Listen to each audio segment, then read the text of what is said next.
Hello,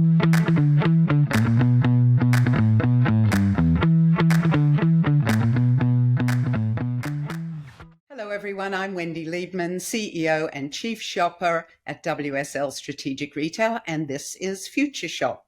This is where I talk to innovators, disruptors, and iconoclasts about the future of retail. My guest today is definitely an innovator, pretty much a disruptor. Not sure if he's an iconoclast yet. I don't know him well enough, but he could be a heretic when it comes to all things retail and digital. And that's what we're going to talk about today. My guest is, let me introduce him, Parbinder Dhariwal, Parbs, VP and General Manager of CMX at CVS Health, where he's been since last year, 2022. He is an expert in all things digital advertising and this fast emerging, transforming ecosystem that everybody's running around talking about these days.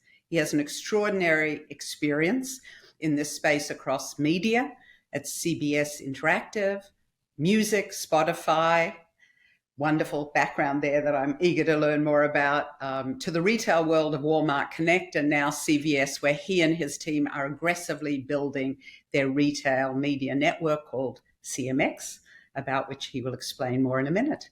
Welcome, Parbs. Hey, Wendy. Thank you for having me. It's wonderful to see you and great to be on the show. Thank you. Yeah, well, you and I think, have the best hair in all of North American retail. So I'm always pleased to have a partner in fabulous hair with me. It's great to see you too. I'm trying to move away from the hair label. It's the hair label is coming in thick and strong. But yes, I will agree. You do have the best hair in the whole. Well, thank you for that. I take that on. And please don't get away from it. You know, it's a good thing. You know, it's all right. It's not a bad thing. You know, I'm the red lipstick, red hair, red nail lady. So, you know, it's all right. It's not such a bad thing. That's great. And I'm the gray-haired, black T-shirt wearing retail guy.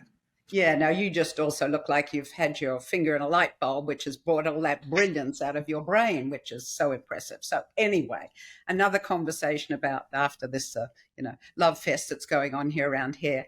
You have been a real gadfly lately, I must say, since I saw you in Boston.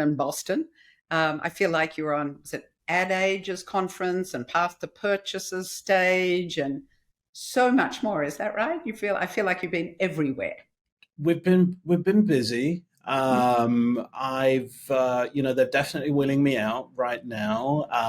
But it's, we've got a lot to talk about, and we've got a lot of noise to make, and I know that you're seeing my mugshot sort of leading the charge around that, but the team are behind it, and the team are doing a phenomenal job in for us to deliver what it is that we need in order to make a real imprint on this very, very fast moving, growing space, and that's an exciting ride. Yeah, well, and I had the privilege, just sort of behind the scenes, to meet a lot of the team, our team, working with your team a little bit ago.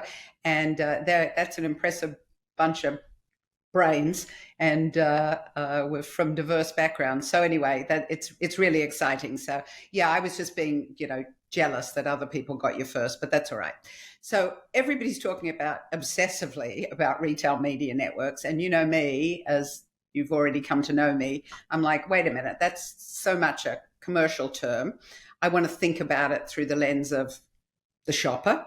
And you know how shopper obsessed I am. So can we step back a little bit from that and think about the shopper, which I know is the focus of all of this.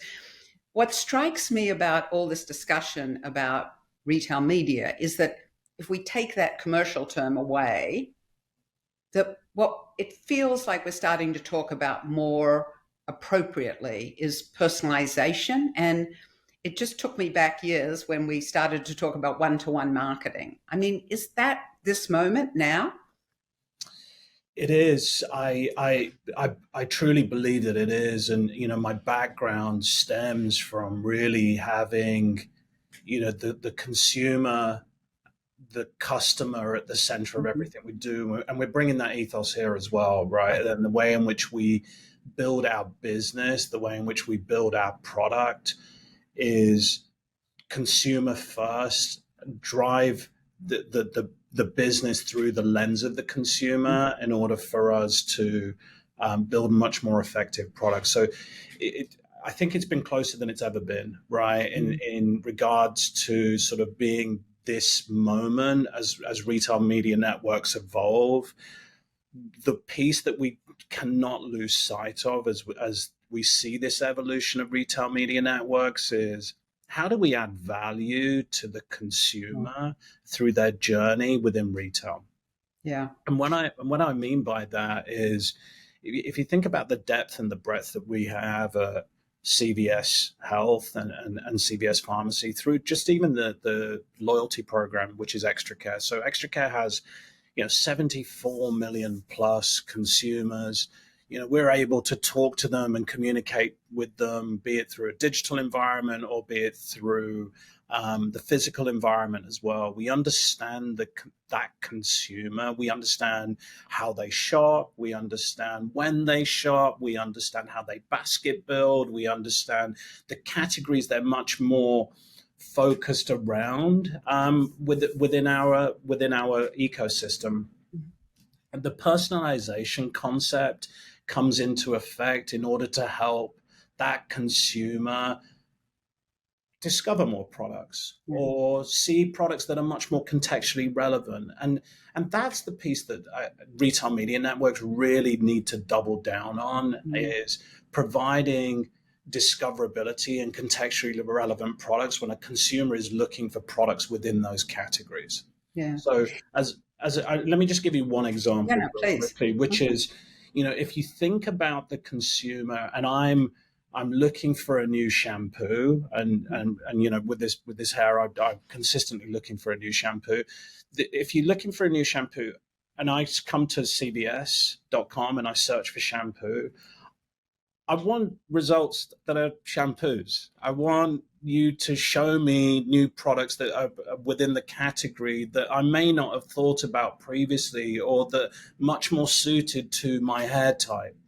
And that's the level of sort of work from a contextual environment that we need to build.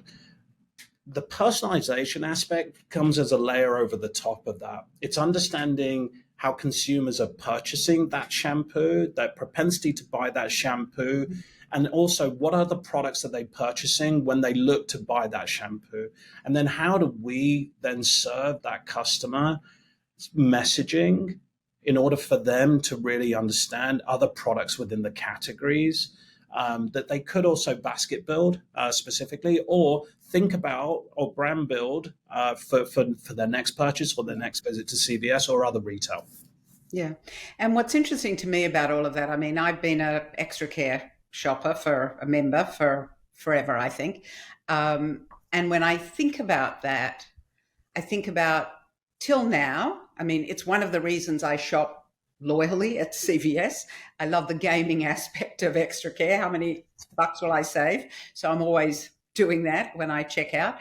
But that whole notion around, I know you know what I buy. I know you can promote to me around those things, and that does have an influence, coupons, all those sort of things, quite general.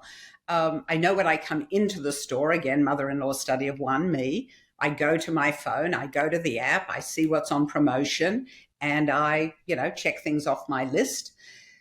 So that to me is, handy. It's from the promotional aspect. But is there a bigger reveal there? I sort of want you to tell me, you know so much about me, at least transactionally and different moments in time.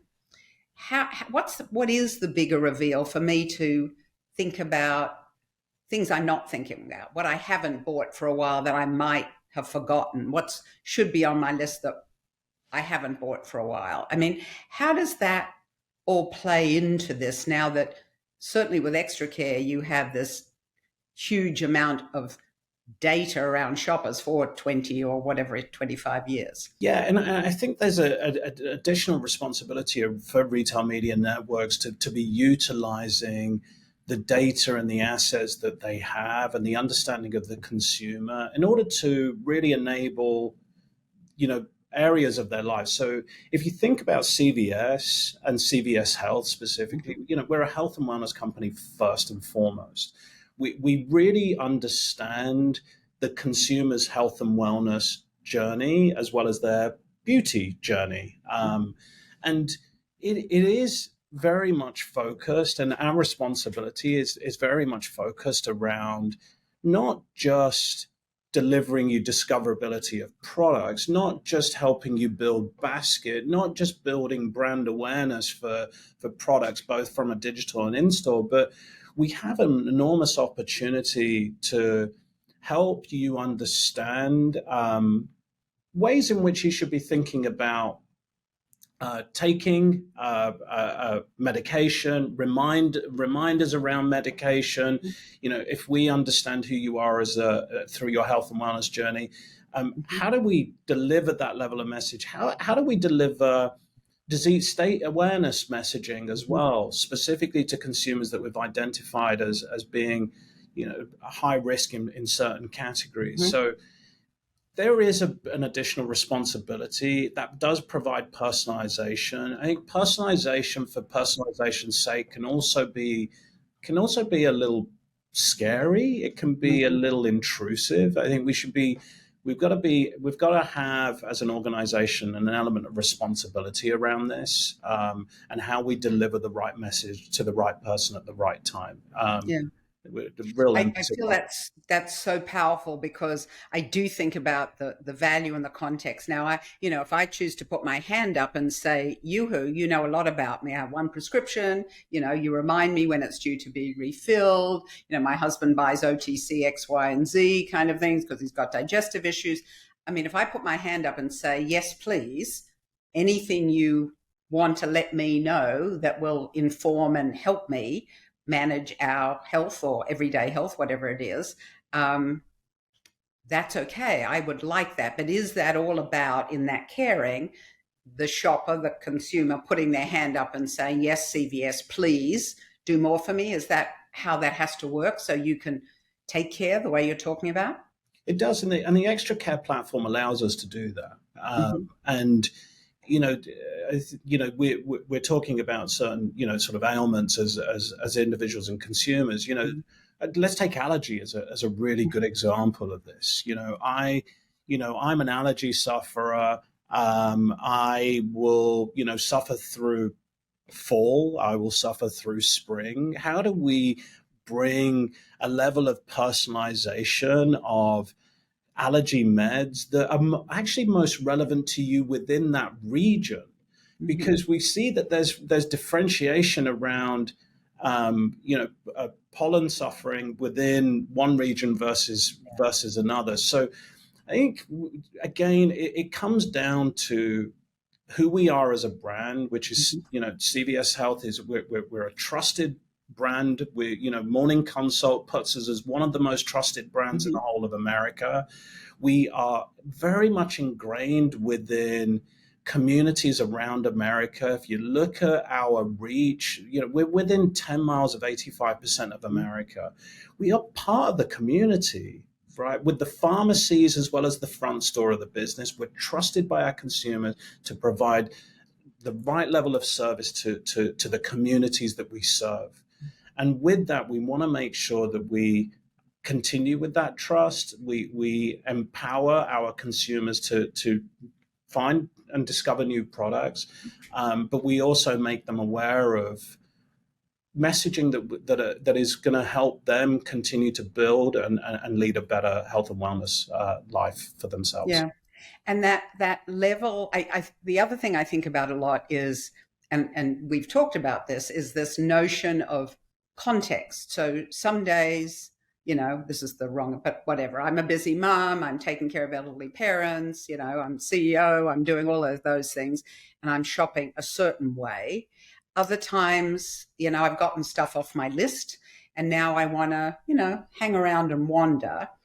How will we know, either today or in the future, what journey I'm on, who I am at that moment? Is that something, when you think about the future of the right message to the right person at the right time, that you will also get to know that too because of the level of data you're able to collect? I think so. How I think about consumer journey as it relates to retail, it's changed dramatically. I think we've seen a significant shift and change that happened during COVID. There's some behaviors that consumers have continued to adopt. For example, buy online, pick up curbside, buy online, pick up in store, or just even to have products shipped directly to their homes. It changed. We saw a lot of that behavioral changes happen during COVID. But as I said, that the journey, the consumer journey, is fragmented today. It's not a straight funnel anymore. It's not linear in the way that it appears. Consumers need, and we provide it, a level of convenience. They want the product when they want it, within their own time. We're living in a Netflix generation now, and that also applies to the retail category too. And if we as a retail outlet don't provide the consumers with the different levels of service that they require and the ways in which we can deliver product to them, then we lose that touch with the consumer. But we do provide that. We have all of those services. Yeah. One of the things that I've always found interesting about this changing journey, it was some work we did 5 or 6 years ago with your former employer at Walmart, when the first days of order online, pick up at store or pick up at the curb, and we would see people do that and then park the car and go into the store, and you go like, what? And it was because either they forgot something or they now got those things off the list and they now had time to go and browse and spend time on categories they wanted, hair color, lipstick, all of those sorts of things. And so to me, it felt like that uncoupling or the nuance around understanding the trip and the opportunity to say, first of all, oh, you might have forgotten the mascara because, it's a while since you bought mascara, so don't forget that. Or, hey, good job. Now come in and have a look at the new fill in the blanks. So those sort of things feel to me like they're becoming very rich with this data we have and this understanding of all the ways we can embrace shoppers on this journey and communicate with them, which obviously is part of what CMX is all about, right? Yeah, and we and just given the depth of extra care, and extra care has been around for 25 years. So I don't want to say you were one of the first users, Wendy, but it's been around for a while. But it, the depth of data and understanding that we have around consumers, again, around their health and wellness journey is second to none within the industry. Yeah. And if we're able to use past purchase behavior and the attributes that brings to us around understanding, propensity to buy or propensity to engage with adjacent categories. It doesn't even have to be the category that you're actually coming to shop in. That becomes a really powerful tool for brands. Yeah. It becomes a really powerful tool for us as retailers. But it also gives consumers the opportunity to see more product as well that are within their purview, and that cohorts of audiences similar to them are also looking to purchase as well. Yeah. So yeah. We've got to be responsible with the way in which we build our business. We've got to be responsible in the way in which we think about the consumer first and foremost. Let's not create friction points for the consumers for what they want to buy. So if I'm a consumer and I drive past, a CVS, and I remember I need to purchase a particular product.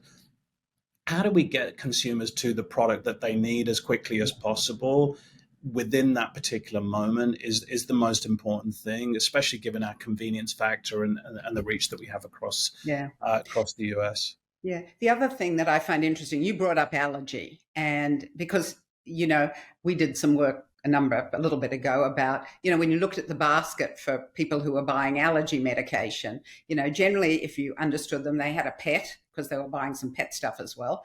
And, one of the things that was always interesting was to remind people, you get allergies, you might need waterproof mascara, things that, do you need tissues? Things that actually save you because you go, oh, thank heavens for that. I never thought about that. Yeah. So that contextual aspect of understanding how you can also provide relevant, whether it's discovery or need-based products and solutions, is the other piece that feels to me, if you can keep pushing that learning and insight from all the data you have, that to me also feels like it's really powerful if you can dig into all of that. So I certainly see the opportunity in all of that. Yeah, and CMX then becomes not just a tool that is enabling us to target a consumer for brands. It becomes a discoverability product, first and foremost, for consumers to discover, be it products within category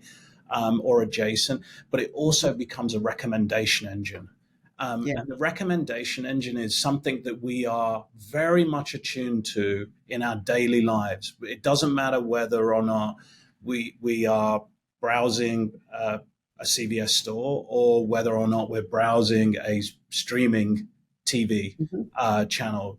Recommendations is part and parcel of what we do every single day, and what tech has been enabling for quite some time. I mean, your Spotify background to me is so fascinating because I think about what a marvelous job Spotify has done and continues to do in that space, right? On the one hand, obviously it helps curate, my listening selection.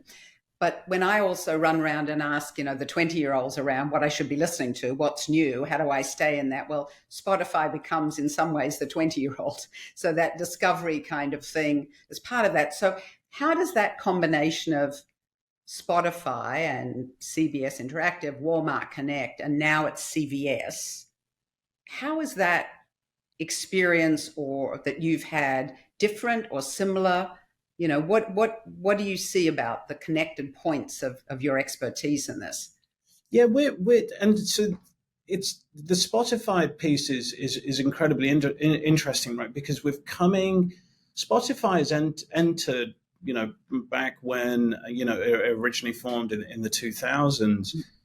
It was trying to digitize an analog industry, and there was a lot of resistance back then to that opportunity. And we're not too dissimilar in what we're trying to do with retail media networks, which we're trying to digitize an analog industry. Retail has been traditionally analog, especially brick and mortar heavy retailers such as CVS. And we're driving that forward, and we're driving that forward with the consumer in mind through their health and wellness journey, and the way in which we can actually continue to have that consumer engage with us, not just from a product purchasing perspective, but also, as we talked about earlier on the podcast, is how do we give them more information to understand how they can improve their health and wellness journey as a whole. Right. And you've got to be able to be incredibly purpose driven around that.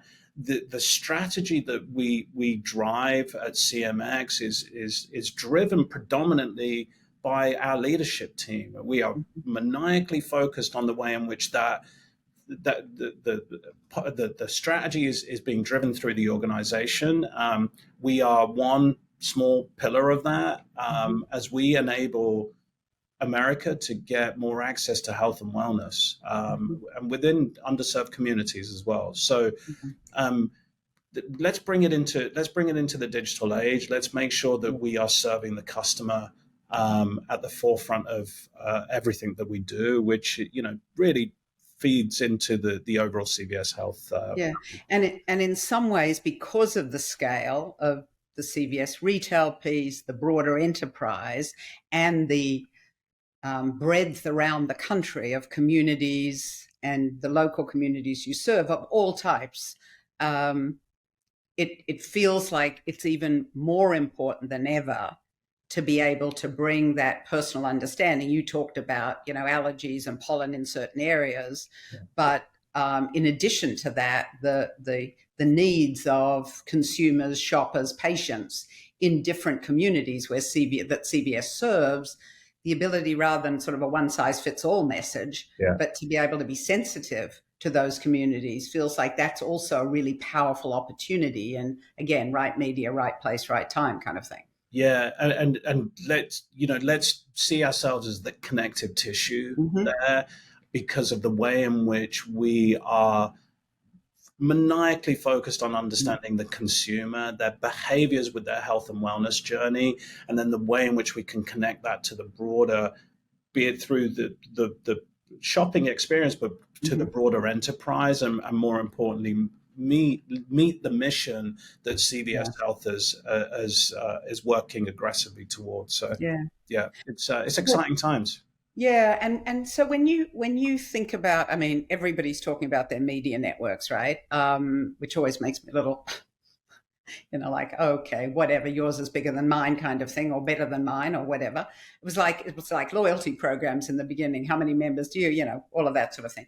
So if I'm a brand, if I'm a potential brand partner, how do we need to think about things? How do I need to sit down? This is sort of the pitch opportunity, but I'm curious, how does it work for me as a brand to come to CVS and say, okay, here's what I'm trying to achieve.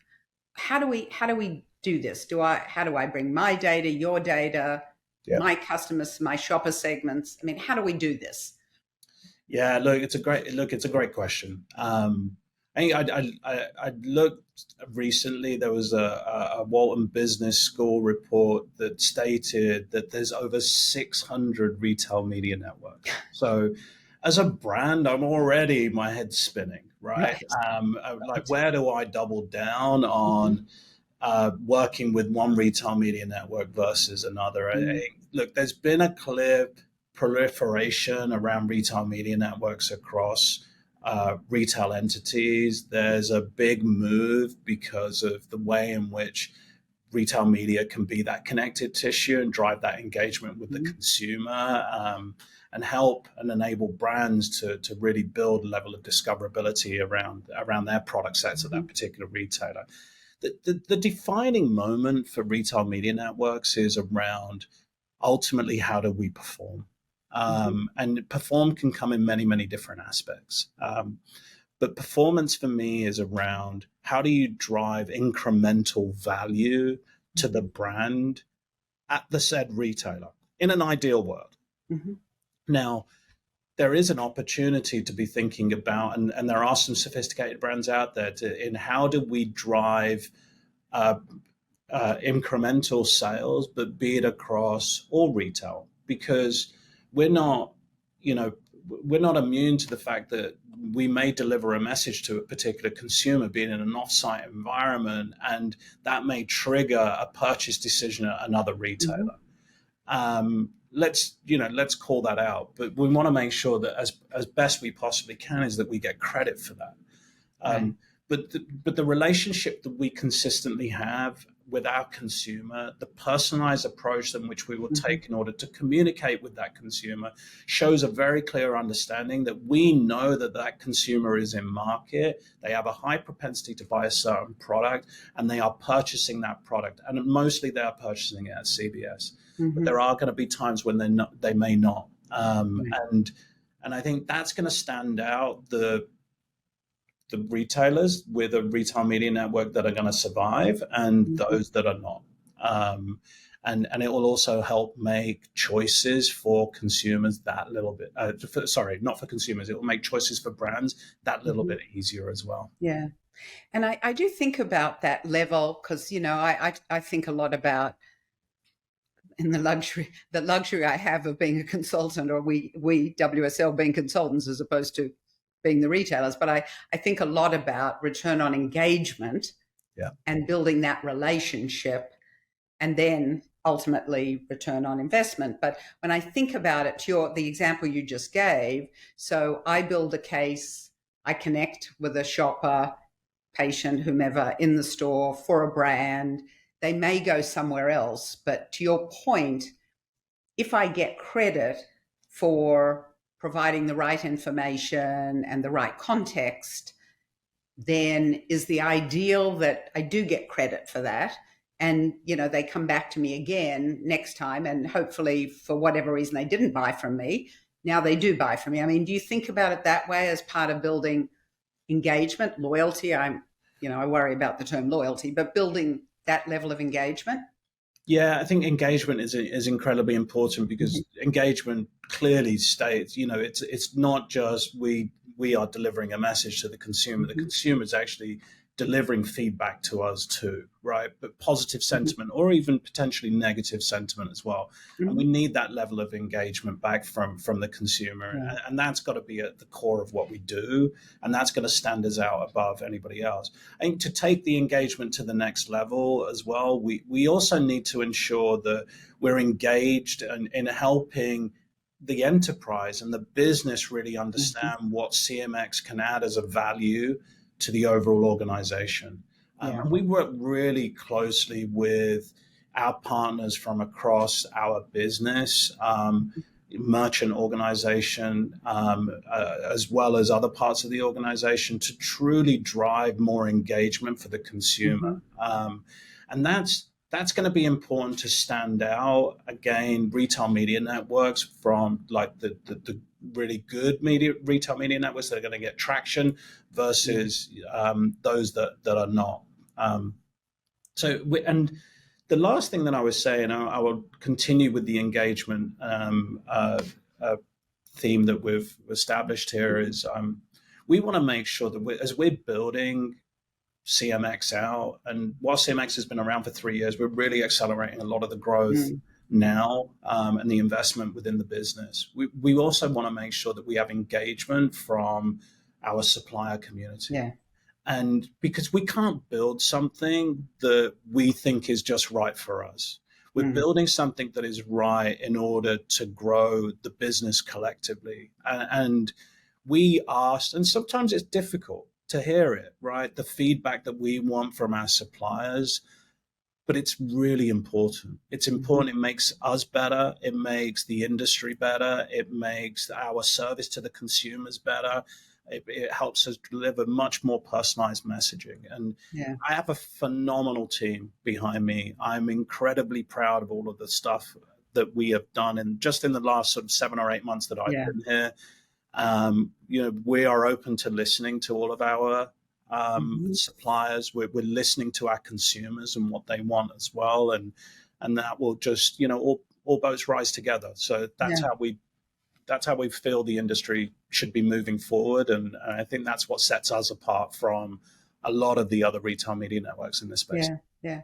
I mean, it certainly feels like, we're in fresh waters, new waters, some other analogy, I guess, whatever it is, and lots of learning to be done here. And you have I'm going to say luxury, but it's a huge investment that CVS has made over the years in this primary data that you've got, first-party data, that gives you the leg up in so much of that, I would expect. But can we just, as we wrap this up, can we just talk for a minute, dream a little bit about, what do you think this all means? I mean, you've seen this over the arc of your last, whatever it is, 10 years in different organizations.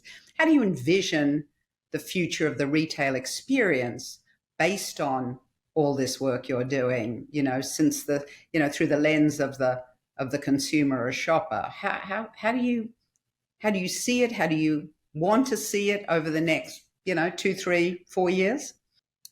Yeah, I think so.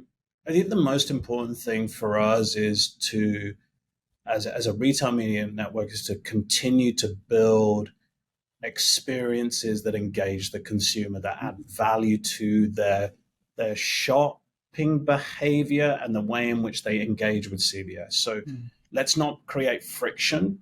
If we want to create conscious friction in their journey, let's really signpost that. But most importantly, it's about engaging. It's delivering engaging mediums by which we can talk to our consumers in order to enable them to understand different products at CVS.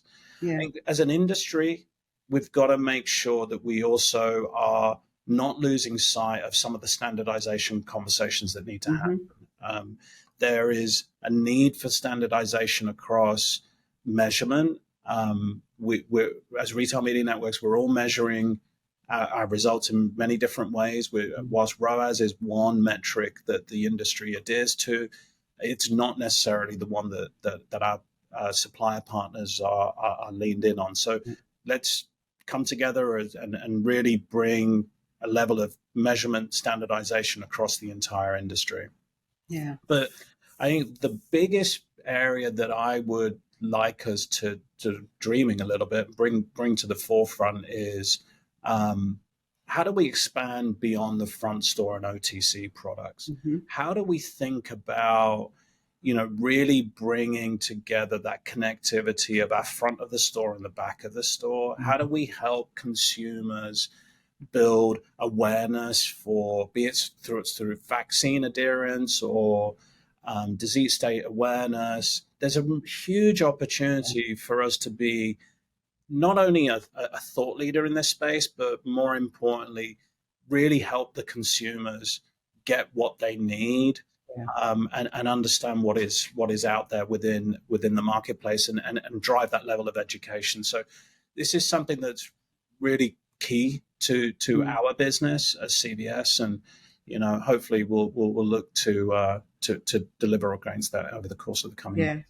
That feels like a perfect way to wrap this up, because I really do, even though I tease you a lot and others about retail media networks, which just sounds like a money thing, the ability to support and engage the consumer as they buy, spend money on goods and services, take care of themselves, their families, by creating an easier way to do it, with so much else on their plates these days and so much stress. And the ability to think about that and give them the tools and engage them at the right moments. The Walmart used to talk about the right product, the right price right now. And it's that's one thing on the list, but it's also in the right moment for me. And I do feel, my cynicism aside, from a shopper perspective, that this is a moment when the one-to-one thing starts to feel quite real, quite in our vision. So it's very exciting. So I'm excited to follow on the journey, and as the shopper advocate, make sure that shoppers are feeling truly engaged in all of this. So thank you so much for joining me today. I know you've probably got your media tour that continues, so I am honored to have you in my little home. Wendy, thank you. I truly appreciate the opportunity for us to not just talk about what we're doing at CMX, and there's some incredibly exciting stuff, but for us to just level set as well around what is happening within this industry. It's a fast moving industry. I'm incredibly proud and honored to be part of CVS and part of this industry as we move it forward. But thank you again. It's been an honor. Oh, it's a pleasure. Anytime. Thank you, Parbs. Thanks, Wendy. So Parbs really said it so clearly. This notion of care for the customer, care for, in our world, the shopper, in all of this. Yes, of course, it's about selling more. I mean, why are we all in business but to make some money here, to support our families and our people and all of those things. But the only way to do that is to work with both brands, partners, and to take great care of how this information, this data, and this messaging can really engage the consumer, as he called them, in delivering the right product, the right service, with the right level of information at the right time. And I think in this day and age, particularly for all of us who are so incredibly busy, we know all our data's out there, or much of it. But if it's going to be out there, we want it to be used in ways that is meaningful and purposeful and makes our lives easier, and then gives us either a moment of, as he talked a lot about, discovery, or a moment to take better care of ourselves because there's somebody there helping us think about the things we're not thinking about that we should, or we would, if we had time and the knowledge and engagement. So all this discussion about retail media networks and creating a framework, which he so clearly said, this is an industry emerging and needs guidelines and consistency, but it also is fundamentally in place to serve the needs and level of relationship building and engagement with the consumer, and in our world, as we would call them, as with the shopper. So I'm encouraged. I'm excited to see where all this goes. This is new territory. I'm encouraged as a shopper to make sure that somebody else helps me think about things I'm forgetting about and gets things off my list and shows me things that are new and interesting and different at the right moment and the right time. That's encouraging to me. And I think this is, new territory, and territory that as brands and retailers, we all have to tread carefully on. It's a lot of money out there, but there are a lot of consumers and shoppers who really appreciate the help if it's done in the right way, as he said, with care. So that's a vision for the future of retail, and I'm looking forward to following it. So see you in the future. Cheers for now.